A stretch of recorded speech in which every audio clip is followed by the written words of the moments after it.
All right, folks, what is going on? Episode 330 of the First and Frame Rate Show. I am Via Baller, and man, I'm actually pretty excited today.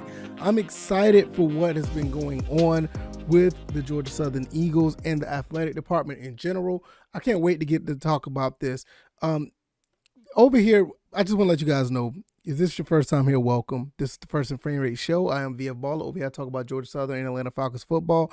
And I'm going to stick to Georgia Southern stuff today. I know that the Falcons just signed another defensive tackle, and there's rumors about Kyler Murray. But, yeah, I don't want to get into that, especially the Kyler Murray stuff, because the Falcons don't need those problems. And I'm just going to leave it at that.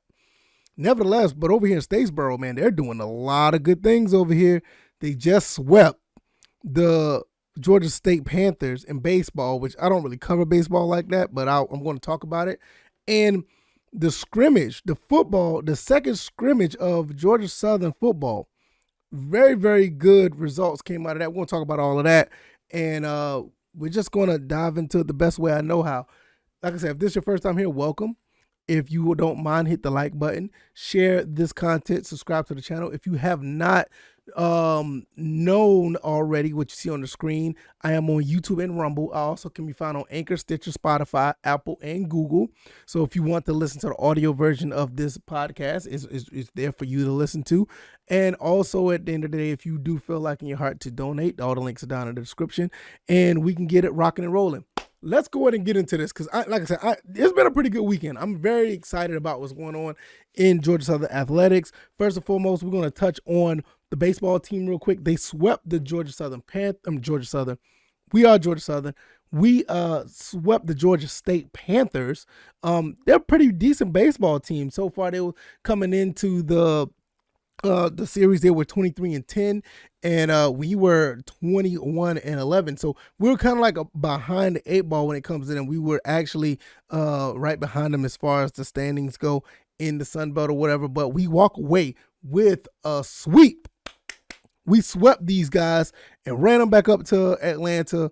And right now we have a better record than them in the Sun Belt. I don't know if we're number one in the Sun Belt right now, but we're looking pretty good. And we have a top 10 RPI rating as far as the entire NCAA baseball, inside the entire NCAA baseball. So we're doing pretty good. I don't follow baseball that much, but it just does. I don't follow the baseball team that much, but it feels really good to know that we have had a dominant weekend against the Georgia State Panthers. Even in the last game when it looked like the Panthers were going to take 2 out of 3, we came back in the 7th inning, scored 4 runs, scored another 2 in the 8th, and we closed the game out, and we ended up beating them 8-10. Now, on top of that, this baseball team has just got finished beating up on the number 10 team in the country, Texas State, which is another Sun Belt. I think they're in the Sun Belt. Correct me if I'm wrong, because like I said, I don't follow baseball like that. But Texas State, we just got finished beating them. They're the number 10 team in the country. And so this Georgia Southern baseball team is actually pretty good. It's something that we need to take heed for, and watch what they're doing, because I know they struggled against the Tennessees of the world. We beat up on the Georgia Bulldogs every now and then.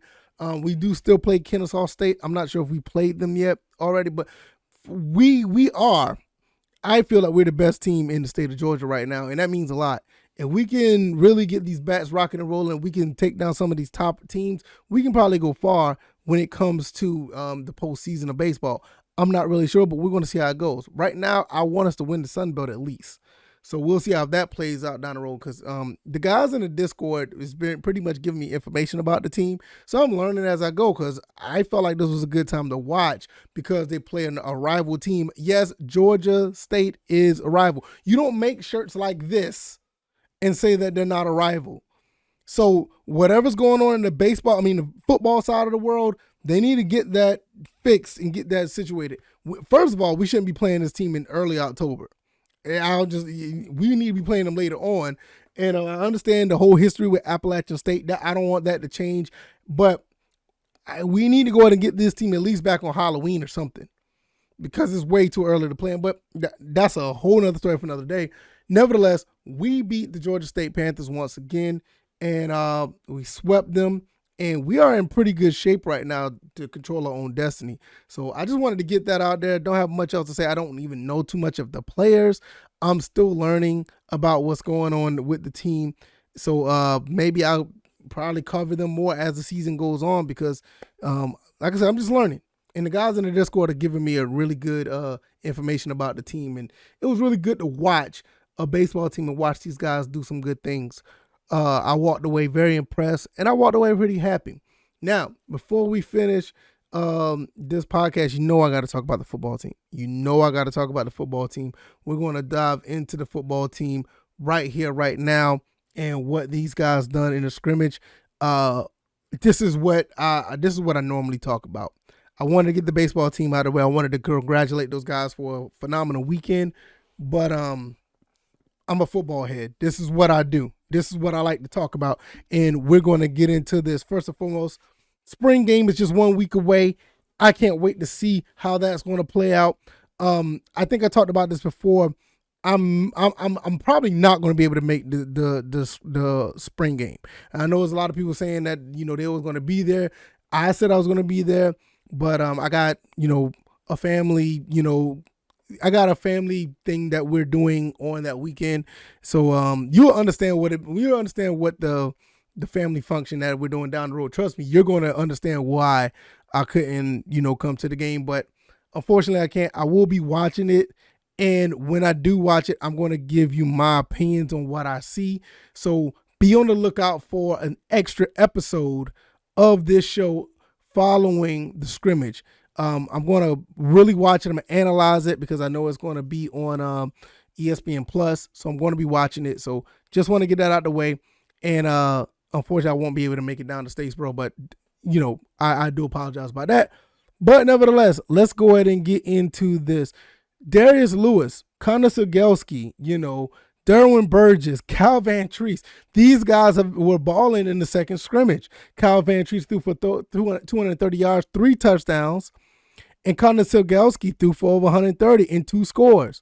So that's 5 touchdowns right there. Now, you're going to say, oh, where's the defense? With all this going on as far as passing, where's the defense? Well, my favorite recruit, my favorite commit this season, Ashton Whitner, the freshman, the young freshman. I'm going to tell you something. This kid's going to be a leader.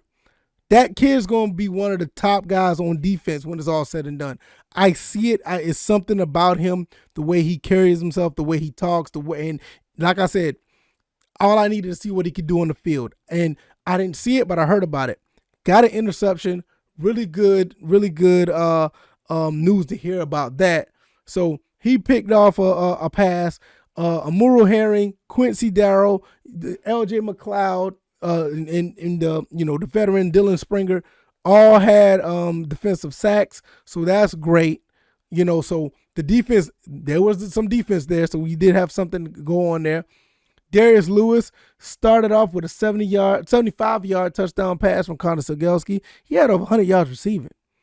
So the tight ends, Ethan Durham and Evan Lester, they caught some touchdowns as well. Derwin Burgess had a touchdown. Derwin Burgess, that guy, I knew it was something about him when I saw him step on the field last year. I knew that this was like talent. This is one of the young guys that had to step up when the last regime, nothing against them, but they always felt that the younger you are, you had to wait. And it was clear they did not like to put freshmen out there on the field too early, unless if it was like garbage time or whatever. But you can't let that talent be bottled up. This is one of the reasons why I thought Jalen White could have been one of the guys that could have played right away. I thought he could play right away. When I saw him in the scrimmage his freshman year and he broke off a 60-yard run, why would you leave that on the sideline? You know what I'm saying? Same thing with Sean Pell-Kisson. They had him on defense at one point, switched him back to tight. Why would you? I'm not going. This is the stuff I see. You know what I'm saying? But let's get back to Derwin Burgess. Derwin Burgess was one of these cats, or one of these kids that could ball. Touchdown pass from Cam Ransom last year, over the top. I mean, he can blow the top off of defense. The guy has speed. He has hands. Put him out there. Let him ball.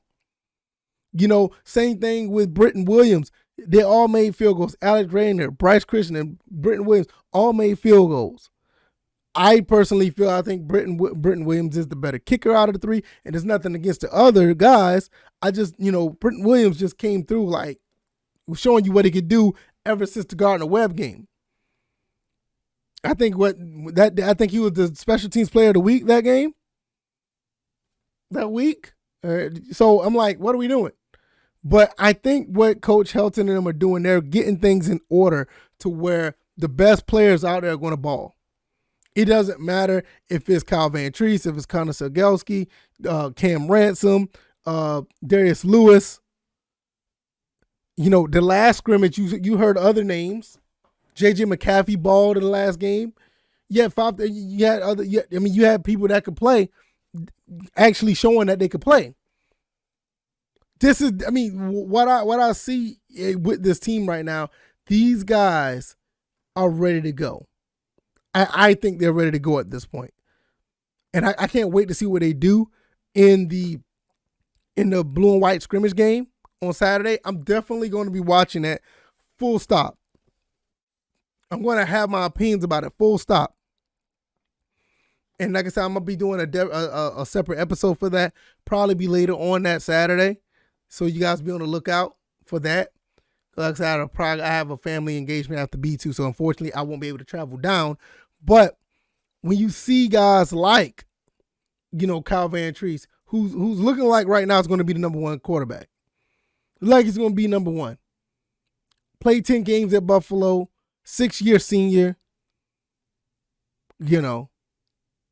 Like he played pretty good throughout the season. Threw for almost 2,000 yards. I don't know what type of offense Buffalo had, but I think we got better players here. So I think we're going to be in good shape. And there's going to be some things going on with this baseball. There are going to be some things going on with this football team that may surprise a lot of people. Me and some of the guys in the Discord, which I highly recommend you guys join the Discord if you want to have some more Eagles talk. The First and Frame Rates Discord, I have the link down in the description. You guys can go and check that out. Come and join. We have really good discussions with all things Georgia Southern, all things Sun Belt for the most part. The guys there, the guys there are great. They do a pretty good job of, just having really good dialogue, nothing crazy going or anything like that. So, we've been talking about some things, and a lot of the names that you heard the past few years, obviously due to graduation or whatever the case may be, don't be surprised if you don't hear those guys' names as much. Just don't be surprised. I'll just leave it at that. Just don't be surprised if you don't hear those guys' names as much. Because, you got kids that came here to Statesboro that are balling. They're trying their best to make a name for themselves. Connor Zakelski came through last year, had an injury. His injury was like really crazy. I think he had to hear for it. It put it like his injury was a case study. That's how crazy it was. I can't even explain it, but that's how bad it was. But he's back out there, and people are talking about he might be second string. So like I said, Kyle Van Treese looks like he's a runaway as far as the quarterbacks, and Connor Zakelski's right behind him. What does that make for Richie Langford and Cam Ransom? And I like Cam Ransom a lot. But I think there's something really big happening here. I've been telling y'all this for a while now. I think something really big is happening at Georgia Southern. And I think we're starting to see it. You hear what's going on. Let me tell you, when you look at these numbers, Calvin and Treese threw over 230 yards in scrimmage. Connor Segelski threw for another 130. I don't know how long these scrimmages are, but you're looking at right now over 360 yards passing and 5 touchdowns.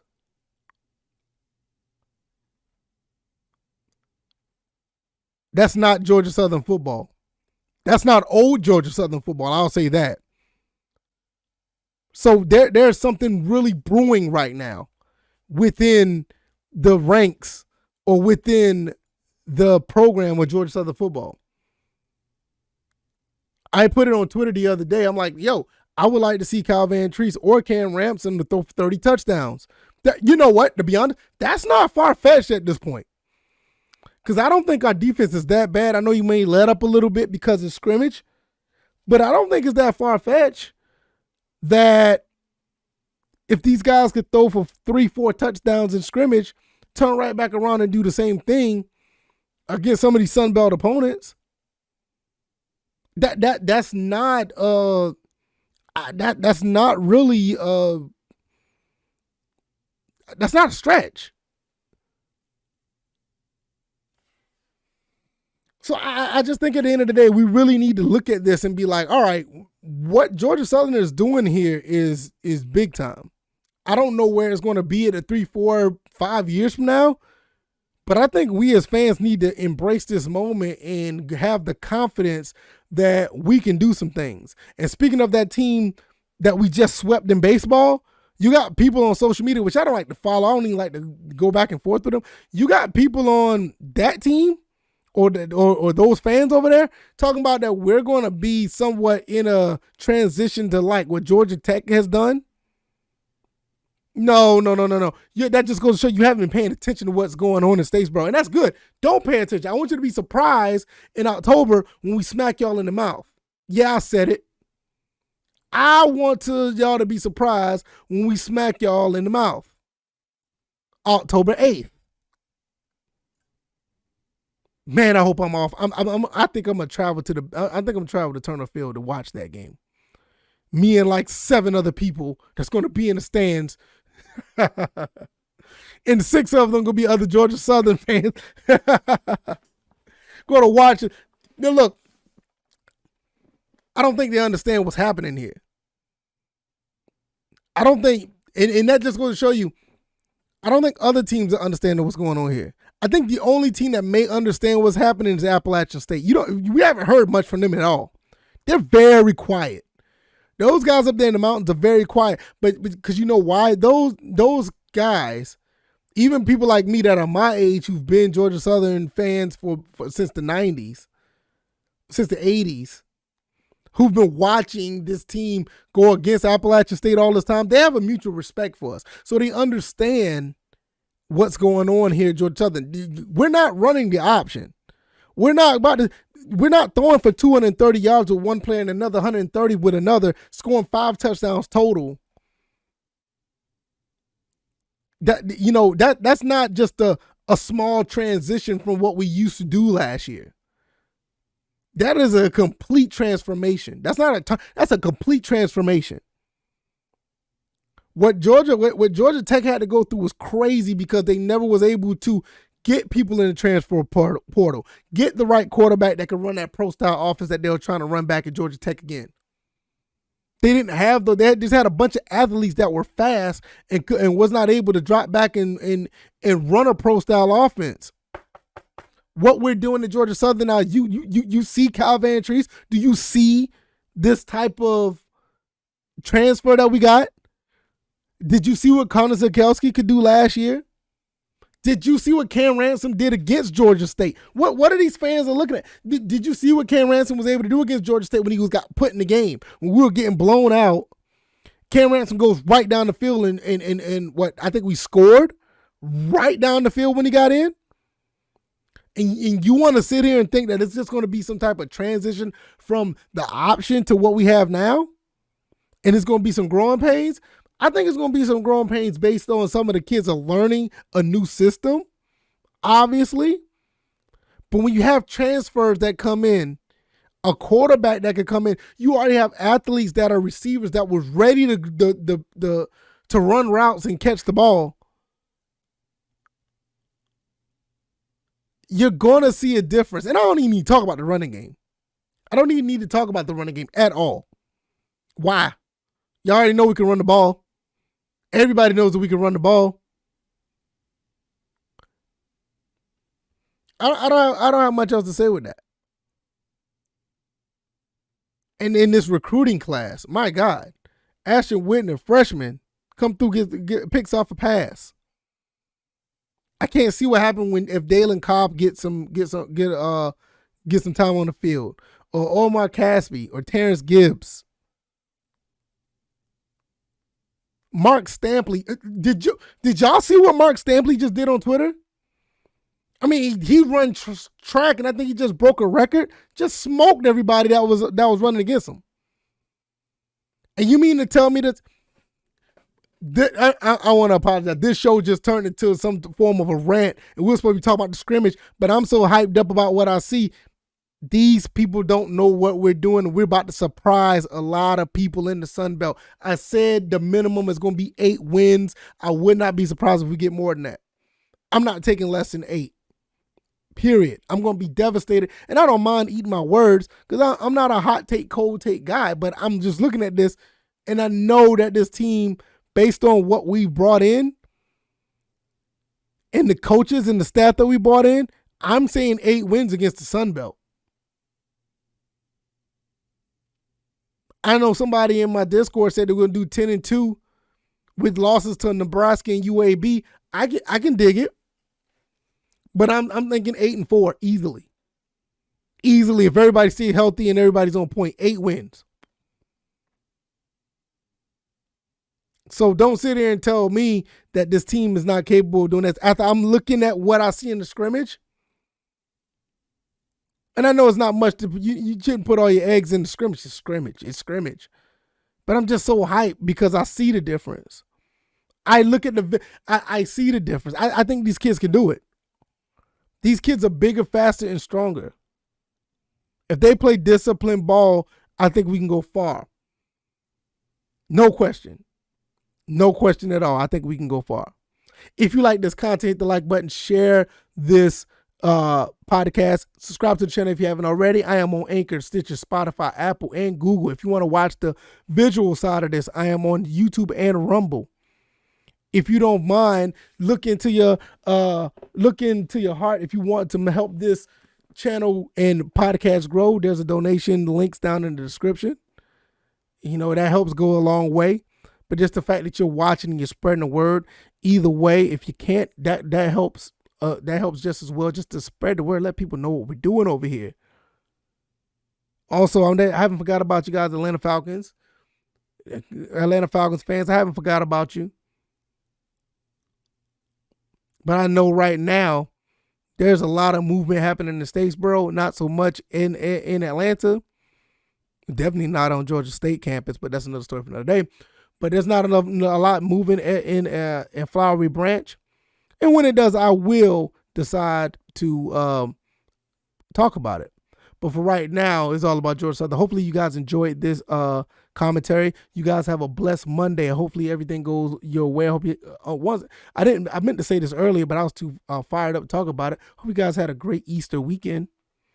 And I hope everything goes well. Enjoy the rest of you guys' Monday. I'm going to slide up out of here, and I will see you guys on Tuesday. Follow me on Twitter at VFBaller, and I'll see you guys then. All right, y'all. Y'all guys be easy. You guys be blessed. Peace.